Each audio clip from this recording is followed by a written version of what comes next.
for everybody. This is where I don't know if you're looking at Alyssa or you're looking at me at this point, but if you're looking at me, if you're listening along, this is a cup of tea with an Englishman in San Diego. I'm not in San Diego. I don't have a cup of tea with me, and I'm not where I usually am. Basically, this is one of our roving reports again.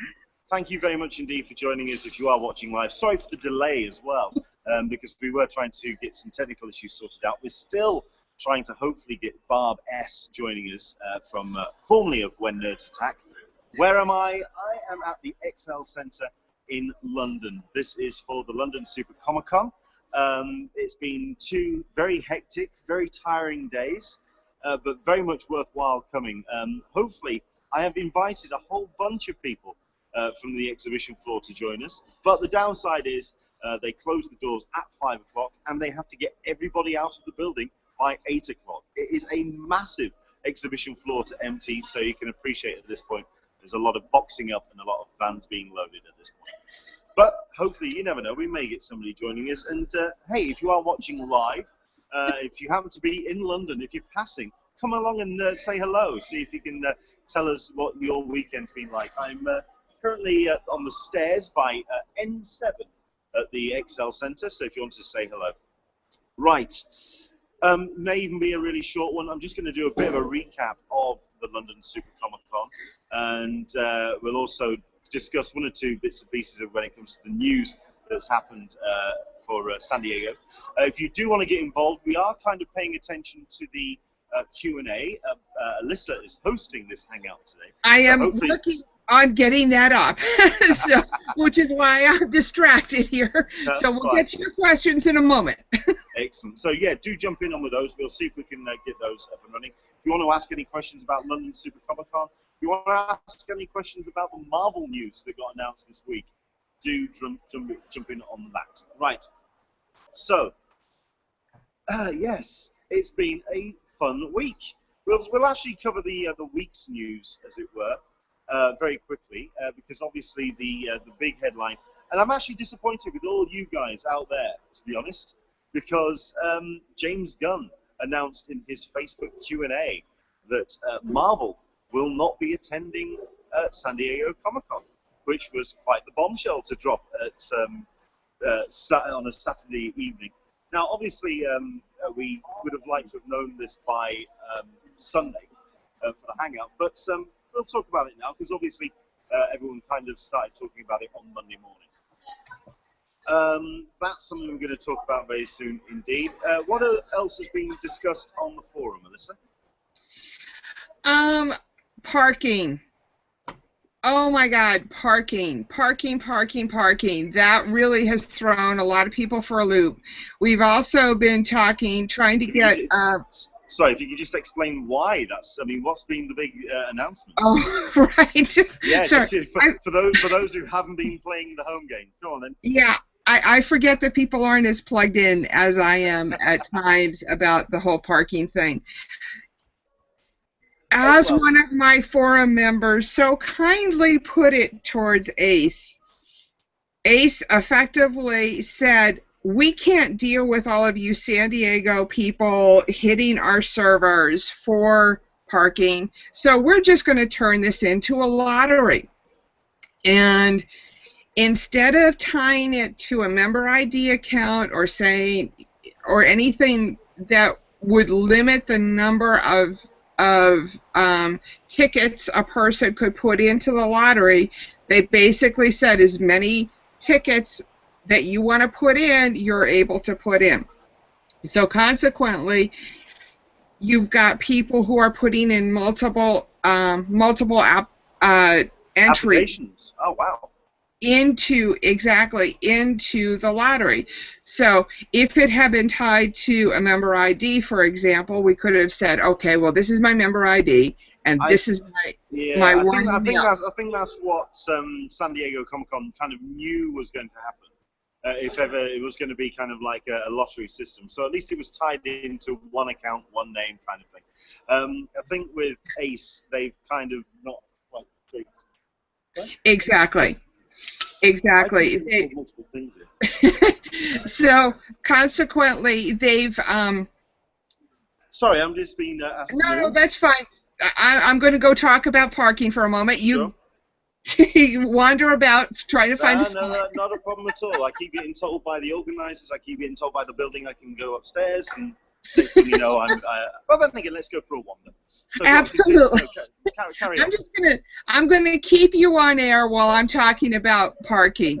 Go for it. So consequently, a lot of people, with regards to the parking, are just throwing a bunch of names into their hat. They're creating new email accounts, and they've got and are putting in multiple applications for it. Wow. Well, I mean, to be honest, I didn't even think that was going to be one of the options. I didn't, maybe in my naivety, I didn't even think about the multiple email addresses kind of thing. But yes, I can understand why that will be something that's going to cause issues for ACE.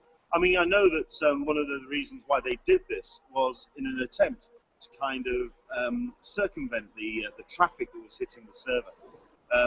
But it's circumventing the traffic. Sorry, no pun intended there. I do. Right. Right. But at the end of the day, this is going to be a lottery system that opens until, I believe, April 16th. April 15th is when the last notice will go out. So we expect to be hearing back from ACE between the 12th and the 15th. Okay. On which lot they're going to assign us to. Which, oh my God.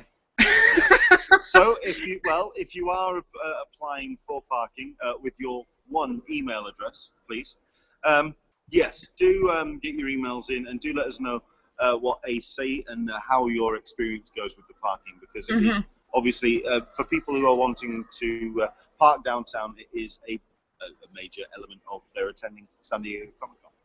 Okay. So, what else has been talked about this week? We've got hotels. We've been talking a lot about hotels. A lot of the hotel people don't understand the parking people, and the parking people don't understand the hotel people. Which is, as it should be, I suspect. Fair enough. So, we're also trying to establish ourselves I'm trying to get the New York Comic-Con ticket buying group together. That's another thing that we're doing this summer. Fair enough. Okay. I suspect also there's been a lot of talk about Marvel. Absolutely, yeah. The lack of Marvel, So, I mean, shall we talk about that now and just get it out of the way, or shall we come back to it? Sure. Okay. My take on the whole situation is that Marvel movies may not be there. There may not be a Hall H panel. Marvel is going to be there. Marvel Comics is going to be there. Marvel TV is going to be there. Netflix is going to be there with Daredevil, which is, after all, the only real thing that I'm worried about. Fair enough. Well, I mean, when James Gunn dropped this particular bombshell that Marvel would not be at San Diego, it was more a case of everyone slightly freaking out, which is understandable considering that Marvel Studios certainly have owned Hall H. I mean, DC can turn around and say what they can about their presence at Hall H on a Saturday, but Marvel are the ones that have brought the magic and brought the headlines and brought the razzmatazz to Hall H on a Saturday. At this point, they have only a handful of things they can really announce because they're all really in pre-production for the Phase 3 films. The only things that they could do is bring out casting. They could bring out Benedict Cumberbatch in full Doctor Strange regalia. That could be rather entertaining. But those are the kind of things that I can imagine that Disney paymasters would like to keep hold of for D23. I think you're absolutely right. I mean, it is all about Marvel Studios. For Marvel Comics not to appear at San Diego Comic-Con, I think is just sheer heresy. So, I mean, they're going to have their booth, and they're absolutely wanting people to know and read about Secret Wars. They are spending so much time and effort on multiple titles. They need to get the word out, and that's where San Diego Comic-Con will come in on the exhibition floor. Secret Wars, I think, for Marvel, I think it's an attempt to kind of... The studios have had their moment in the limelight. They want Secret Wars to work, especially when because it is such a risky title to release and a series of titles to release. The New 52 has been pretty much seen as a damp squib. So Marvel, this is Marvel's big thing. It's the same kind of setup. Here's another odd thought that just occurred to me, so it's not fully flushed out. But how much does James Gunn really know about what Marvel Studios is doing? This is very true. I mean, it's something that kind of relates back to when Joss Whedon was signed up for the Avengers, and he became an executive producer. Admittedly, people turned around and said that he had now been given the keys to the kingdom, as it were. So he had a little bit more carte blanche, which is kind of understandable considering that Avengers does tie together a number of the films from the Marvel Studios universe. But then again, they also said that about Jon Favreau when his Iron Man film was a massive success, and they turned around and said that he was the one with the keys to the kingdom, and he would be the one coordinating everything. That didn't last too long. James Gunn, however, has produced one of the big success stories for Marvel Studios. So now it's a case of possibly it's the same kind of rumor that's been passed on, that he is now the one the safeguarding. However, it's all down to Kevin Feige. I think there's a whole bunch of elements to this. I think there's the Sony deal to think about. There's, like I say, the lack of news in terms of what they can actually bring to a panel. And at the end of the day, Disney want to keep as much of that to their chest as they possibly can. I just keep coming back to the thought that, yes, there may not be a Guardians of the Galaxy but there may be, a Black Panther or one of the secondary. We could have had something. We could have had something. Yeah. Of introductions to, maybe some of the new people that they're thinking. I mean, LA is only 2 hours away. Why not bring somebody down, have a little bit of a Q&A, and be done with it? You don't have to bring the whole production. I mean, there's also the space that, I mean, at the end of the day, it's one company that's wanting to, actually I'm saying that, but Disney have done on a separate panel for Thursday. They could actually decide to perhaps bring Star Wars, which is always that tease. I mean, we've been every year we turn around and say, well, maybe this is the year they bring Star Wars. Okay, but this is all guesswork at this point. Let's just go with what we do know.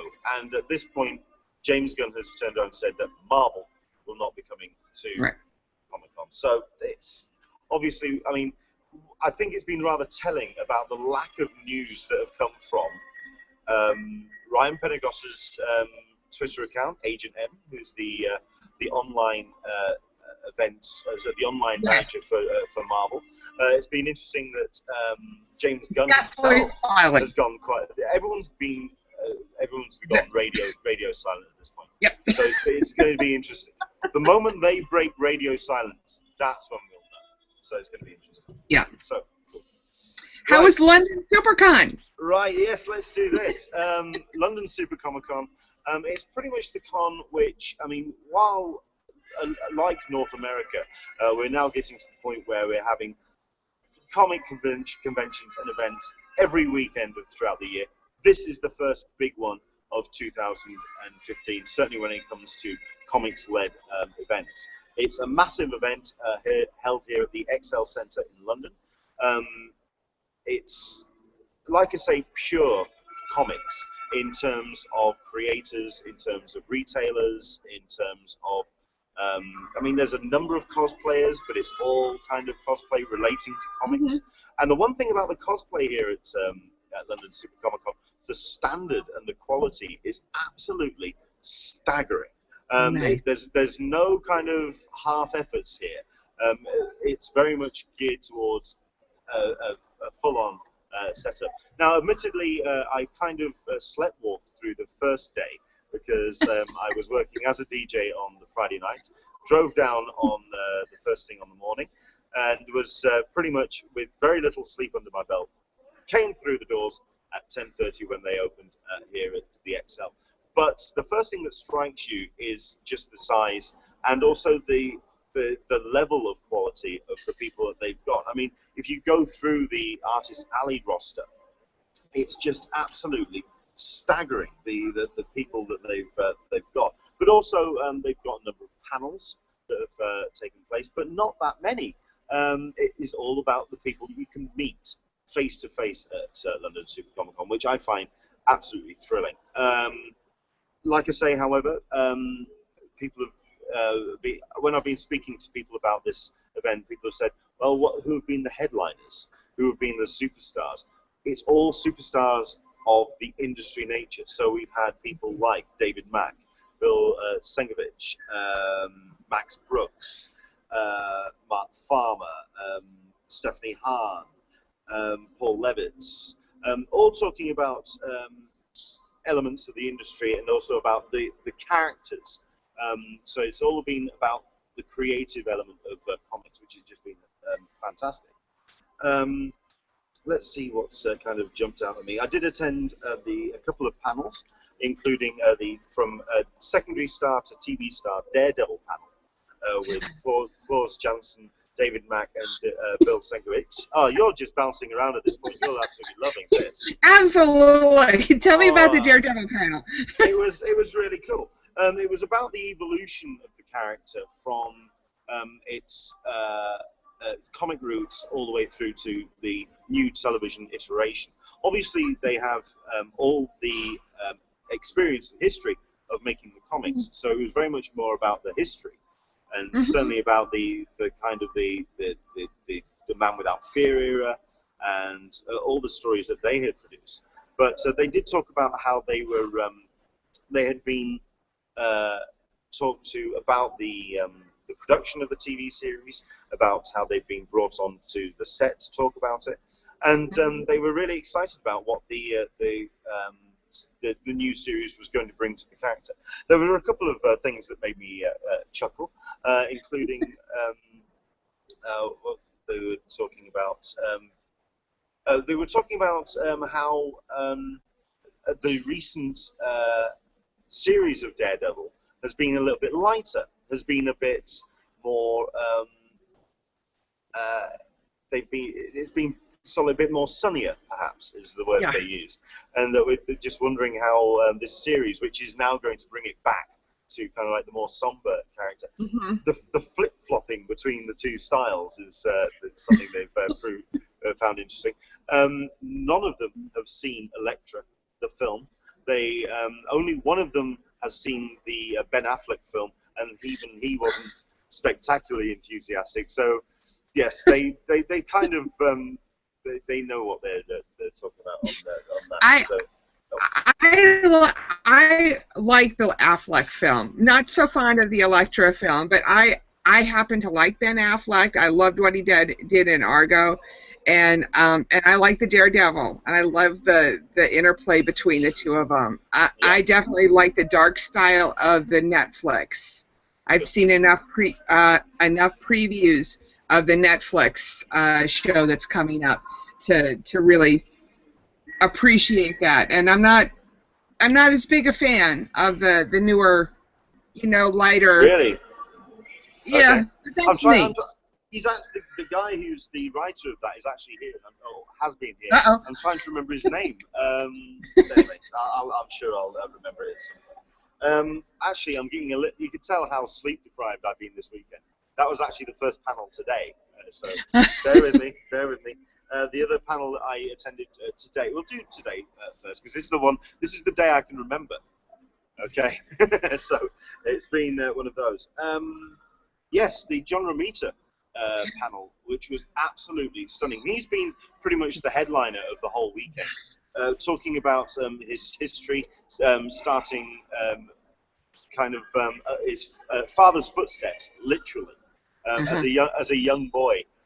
So like getting that introduction. Actually, it was Daredevil as a character that his father turned around and introduced and explained what the idea of a superhero was, which was really entertaining to kind of know that. But then when his father turned around and said that perhaps he was copying other artists, or he was not defining his own style. He talked about going to the corner of the room, making a fort, so like shielding himself away, and so he could create his own style, which I found was entertaining. And then also talking about his career over the last 38 years in the comics industry.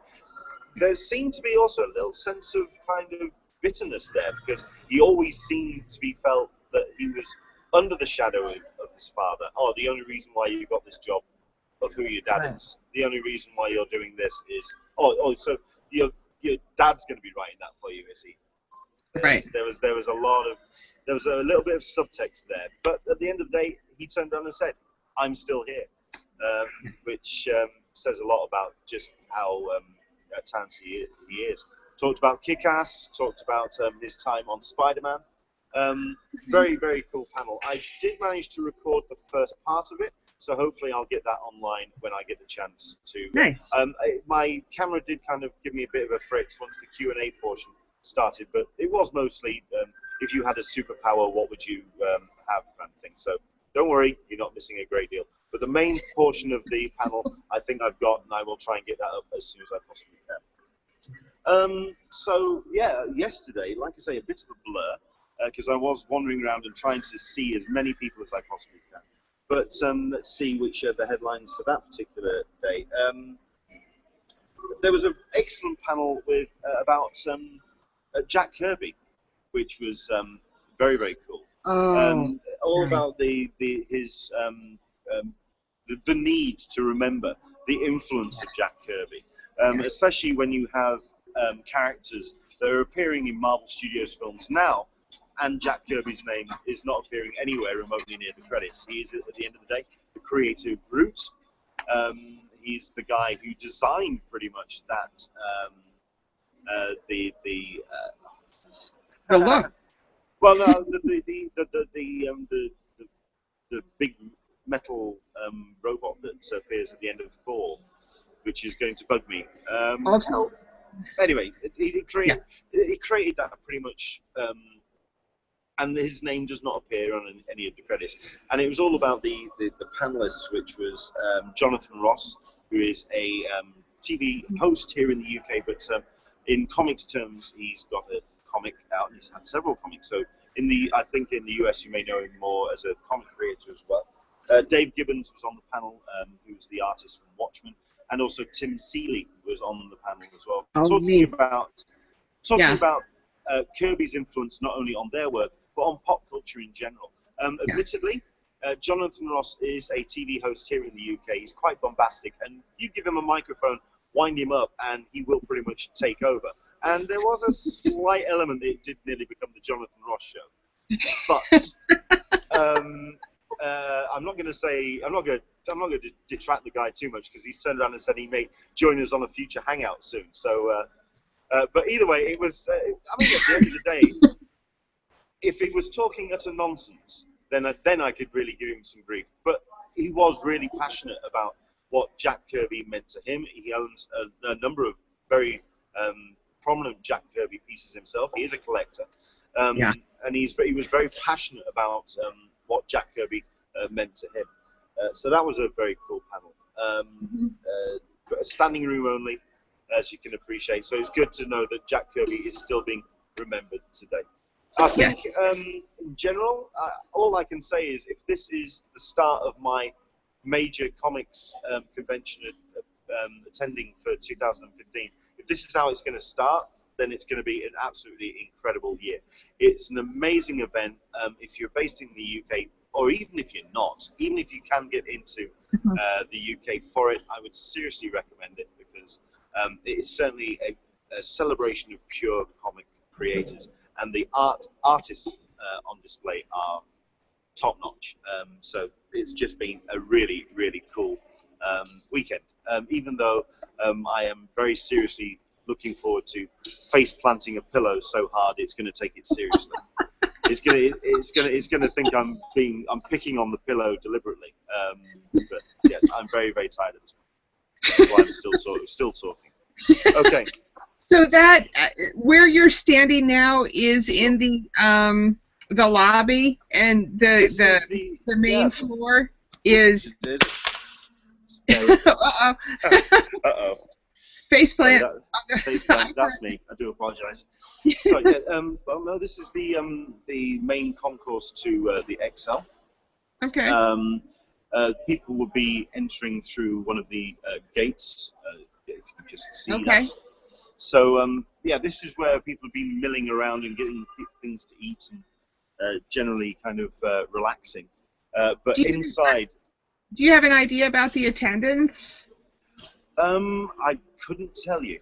I really couldn't. I will say, however, that it wasn't as well attended as I thought it was going to be. Certainly on today. I mean, then again, here in the UK, it is Blood Sunday. You've also got the F1 season. Formula 1 F1 is starting back up, so people can be a little bit distracted by that. And it's a Sunday as well, so I mean, people will kind of stay away. But at the end of the day, that meant you could actually walk around, you could talk to the artists. There wasn't a massive amount of queues. When I was speaking to a number of people, especially the American visitors, the featured artists, a couple of people were asking about San Diego and the difference between this convention and San Diego. It is a totally different ballgame. Of course. Yeah, of course, it's a whole other ballgame. But I will say, I mean, certainly on Saturday, it was a very full room.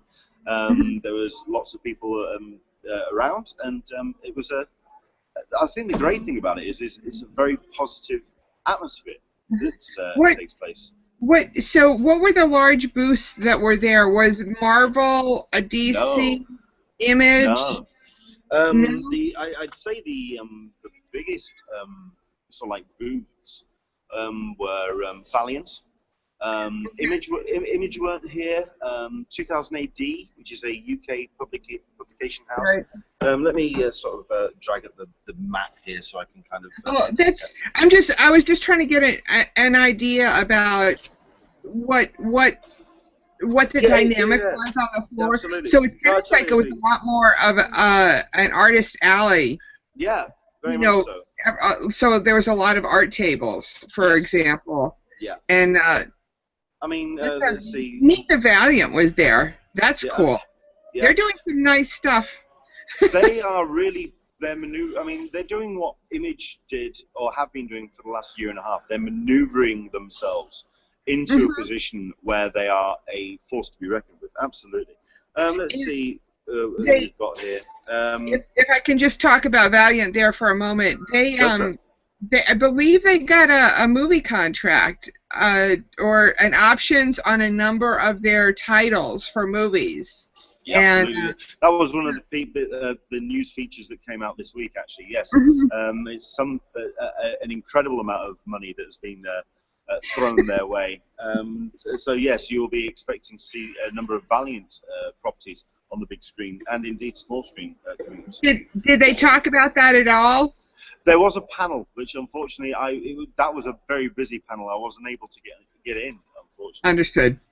But yeah, it was. When it comes to kind of like your headliners, I mean, there were. I mean, there were a couple of the featured artists. Obviously, I mean, we've had people, for example. Let's have a look. Neil Adams obviously was the big headliner. Mark Brooks, Mike Collins, Adi Granoff, which was rather handy because I did have a couple of Star Wars covers I wanted signing. Managed to get those, so that was cool. I think actually one of the kind of surreal moments, and this gives you an idea of how accessible it is for people to talk to artists here. We were very lucky here on the Hangouts at the back end of last year to have Paul Levitz joining us, which was very, very gracious of his time. He has been here at the convention, and I was outside getting something to eat with a number of my fellow UK attendees of San Diego Comic Con. We kind of like met up to kind of talk about our plans for July. and Paul Levitz was walking down this very concourse. And I said, there's no way in hell I'm just going to let him pass without saying thank you very much indeed for your time. Absolutely. At which point he had just started biting into a meat pie or a pasty. At which point I'm going, oh God, I'm going to interrupt him eating. But at which point I just say, thank you very much indeed for your time, Paul. He goes, oh, Englishman, cup of tea guy. Oh, that's cool. Oh, that's great. Where are you sitting?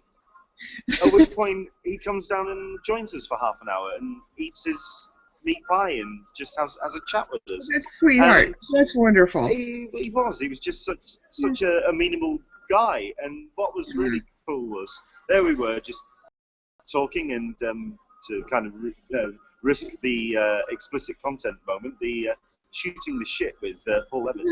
But in the back of my head, I'm going, it's Paul freaking Levitz. And what? I'm sat here having a conversation, and he's turning around and saying, "So this meat pie is this going to be a good one?" And so that actually dovetails into the one of the Toucan blog things that was recently on by Steve Lieber was, and he concludes, he says, how do you deal with people in Artist Alley? And we've been having a conversation about this over the years, over the months. And he concludes by saying the quietest booths are the best. It's easy to have a conversation with people. You can just talk about the really cool stuff, and there's not a lot of pressure. So don't bother with the larger booths. Go to the small booths. And as in your case, if they happen to be hanging out eating a meat pie, introduce yourself. It was just so incredibly cool. It really, yeah. The guy has such an impact, certainly back in the 70s as a Batman editor, but also just as the DC publisher, as the head honcho for the company. And I'm sat there with him, and it was slightly freaking me out. And you could just, there I was, and thinking, okay, am I actually dreaming this? Am I actually falling asleep at this point? It was incredible. But I think that, I've been able to speak to so many artists this weekend, and that's been really encouraging, that you can actually go and talk to artists. And I would certainly recommend Artist Alley at any event. But this has just been a very cool weekend for that. I think I'm doing a lot of planning for WonderCon, and I'm bringing my parents, who've never been to con before, and so it doesn't look like I'm going to be doing any of the panels, the big panels, and that sort of stuff. But I'm thinking of taking more of that approach, more of the low-key, just wandering around Artist Alley and talking to people and looking at the art books and striking up conversations. Admittedly, there was a lot of, certainly on Friday, a lot of people carrying books around to get signed. It was the opportunity to get that cover signed, that artist signing their books. But certainly today, it was more a case of actually interacting and talking to them. And it was a really nice touch. Also, I managed to hopefully arrange a number of them to join us on future Hangouts. So that was my my main goal, to try and get as many of them as we could. Absolutely. So that was cool. It's unfortunate that Barb, formerly from When Nerds Attacked, isn't with us, because she could speak to the vibe at C2E2, which I'm really kind of looking forward to hearing what she has to say, and hopefully we can get her on at a later date. I had some technical difficulties on my end, which is probably what caused the problem. I'm getting. So that was. I'm also getting one or two stutters of your picture here. Oh no! So I think we may be getting. I'm using the Wi-Fi here in the Excel Center, and while it's very good for Messenger, and hopefully you can hear me now. At the end of the day, it's Convention Center Wi-Fi, which is not usually Wi-Fi. It's never good. No. So, tell you what, before we do kind of lose signal altogether, very quick wrap up. Is there anything else that you'd like to talk about? I don't think so. I mean, I'm looking for. I am personally just looking for forward to creators at WonderCon myself. We get the panels next week, Thursday, Wednesday, Thursday, Friday, somewhere. I'm not really sure about the times in there. We've had the Artist Alley list, and I'm Len Wen. I'm looking forward to. I may bring a couple of books to WonderCon. Cosplay looks to be fun there at WonderCon. I would love to get a report from C2E2, and maybe we can get somebody on from Emerald City Comic Con too for all of the spring cons, because we're definitely in that season now.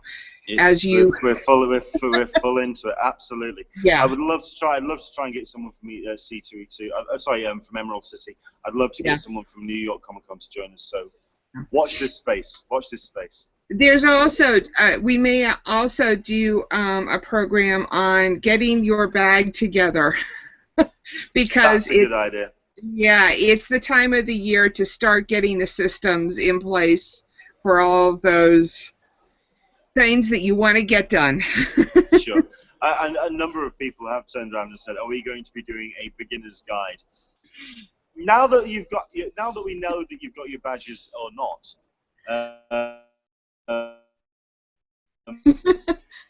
Uh-oh.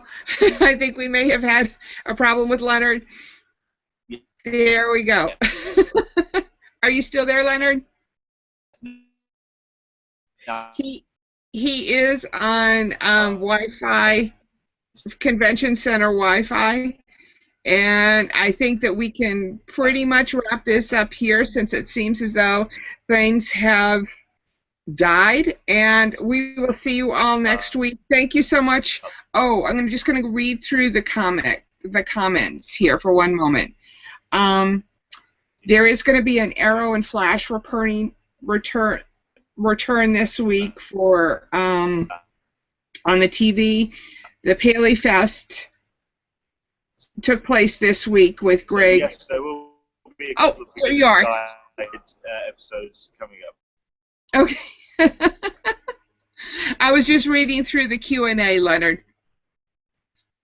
Hi, Gary. That was from Gary Quigley. They hope to introduce Wally West and Bart Allen into season 2 of The Flash. So we're looking at some fun stuff happening on TV this week with regards to those guys.